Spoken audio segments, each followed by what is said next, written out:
Financial year 22-23 के लिए return filing जो है वो स्टार्ट हो चुकी है। तो ऐसे में सभी लोग जो है अपनी रिटर्न जो है प्रिपेयर करने में लगे हैं।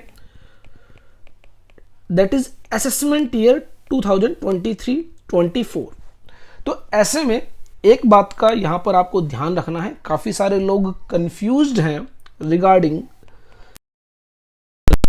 Deduction in case of salary income.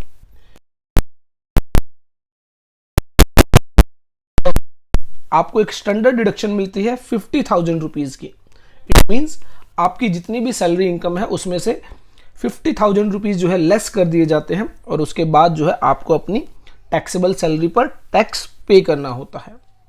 तो ऐसे में यहां पर सैलरीड पर्सन के लिए ओल्ड टैक्स रिजीम और न्यू टैक्स रिजीम दो ऑप्शन अवेलेबल हैं।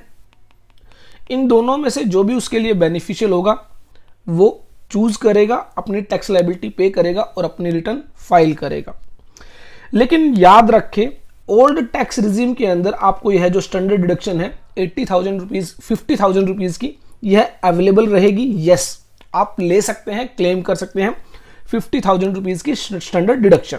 लेकिन न्यू टैक्स रिजीम को लेकर यहां पर एक कंफ्यूजन है कि न्यू टैक्स रिजीम में यह जो स्टैंडर्ड डिडक्शन है यह अवेलेबल रहेगी या नहीं, क्योंकि बजट 2023 में कहा गया था कि अब न्यू टैक्स रिजीम में भी आपको क्या मिलेगी, स्टैंडर्ड डिडक्शन मिलेगी। लेकिन अब यहां पर एक कंफ्यूजन ये अराइज होती है कि financial year 2022-23 that is assessment year 2023-24 की अगर मैं बात करूं तो यहां पर न्यू टैक्स रिजीम के अंदर आपके लिए स्टैंडर्ड डिडक्शन अवेलेबल नहीं है।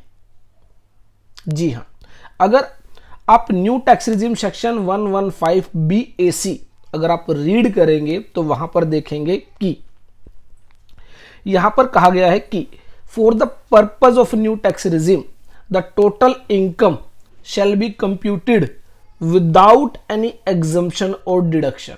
उसमें आपको कोई एग्जम्पशन और डिडक्शन नहीं देंगे। स्पेसिफिकली बताया गया अंडर सेक्शन 16, और सेक्शन 16 बात करता है standard deduction under the head salaries.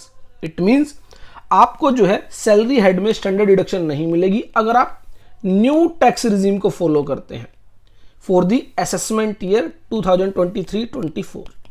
अगर आप ओल्ड टैक्स रिजीम ऑप्ट कर रहे हैं तो ऐसे में आपको स्टैंडर्ड डिडक्शन मिलेगी, लेकिन न्यू टैक्स रिजीम में यह डिडक्शन आपको नहीं मिलेगी। लेकिन बजट 2023 में फिर ऐसा क्यों कहा गया कि आपको यह डिडक्शन अवेलेबल होगी?